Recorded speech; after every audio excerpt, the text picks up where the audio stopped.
कौशल्या, तो मैया कौशल्या को ऐसा लगा जैसे इस शरीर में मानो प्राण आ गए।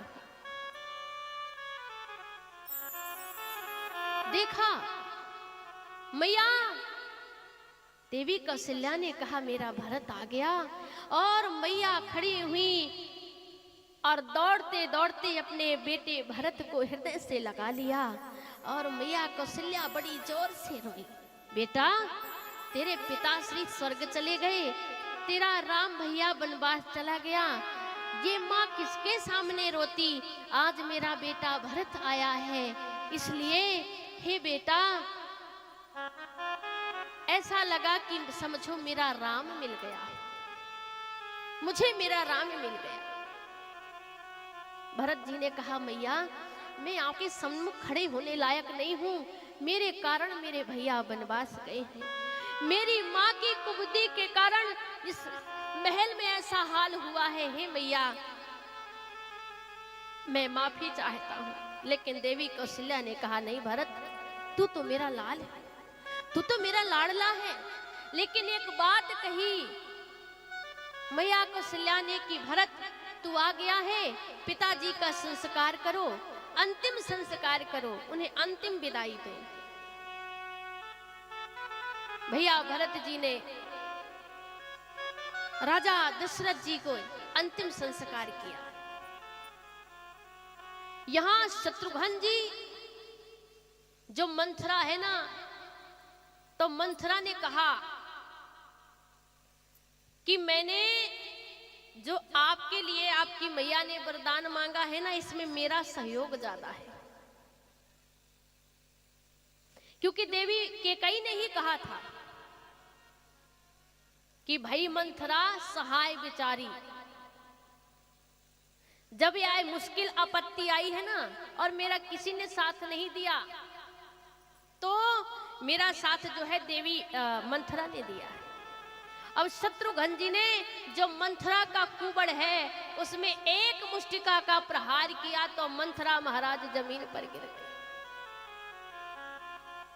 और अगर सोचा जाए ना तो कहते हैं जो घर फोड़ने वाले होते हैं वो कुछ ऐसे ही काम करते हैं। अच्छा, कई जगह कह भी देते हैं, कई माताओं को उपाधि भी दे दी जाती है कि ये इधर की उधर करती है, लगता है कुछ असर मंथरा का आ गया है, कहते हैं ना, कह देते हैं।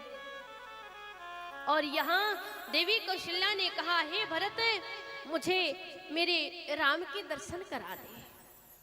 भरत भैया, गुरु वशिष्ठ जी के साथ तीनों माताएं साथ में हैं और भरत भैया राम जी से मिलने जा रहे हैं।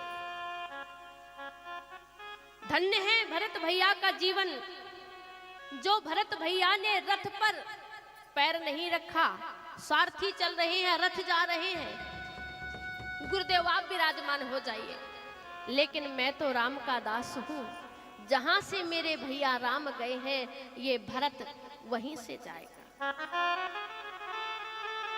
अगर कहीं पर भरत भैया को पग चिन्हों के निशान मिल जाते हैं तो वहां की धूल लेकर के मस्तक में लगा के कहते हैं हे भैया, ये आपके चरण कमलों की रज है। संत कहते हैं जिस समय भरत भैया राम जी से मिलने जा रहे थे, उनके जो पैर है ना उनमें छाले पड़ गए थे, और छाले कैसे चमक रहे थे, जैसे कमल का फूल होता है ना, और उसमें एक बूंद पानी का रख दो तो मोती सा चमकने लगता है। संत कहते हैं महाराज भरत भैया के पैरों के छाले ऐसे चमक रहे थे जैसे कमल पंखड़ी में और मोती चमके, वो जल मोती समान चमके, ऐसे चमक रहे थे। तो आप और हम यही विचार कर सकते हैं कि अगर भरत भैया के पैरों के छालों का वर्णन आया है तो महाराज निश्चित रूप से भरत भैया सर के चल, जैसे अपन पैर ऊपर होंगे तभी तो वर्णन कर सकते हैं ना कि उनके पैरों में जो छाले हैं वो मोती जैसे चमक रहे। यानी भरत भैया राम जी से मिलने सर पर गए हैं, सर पर, तब उनके पैरों के छालों का वर्णन आया। ये भरत जी का त्याग है। यहां केवट ने देखा कि कई का बेटा भरत जिसके कारण मेरे राम का वनगमन हुआ है, वह सारी सेना सजा कर आ रहा है। अपनी सारी सेना तैयार कर दी, मेरे प्रभु का कोई बाल बाका नहीं कर सकता जब तक ये निखाद राज केवट है।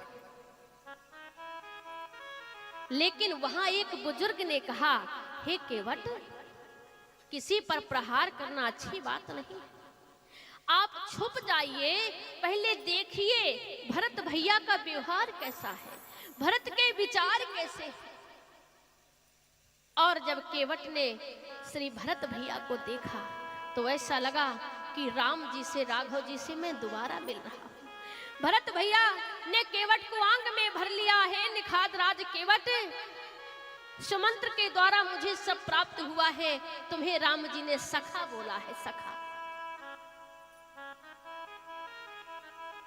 इसीलिए कहते हैं कि अगर बुजुर्ग की सलाह है तो काम करो। अगर केवट अपने बुजुर्ग की सलाह नहीं लेता तो भरत भैया पर आक्रमण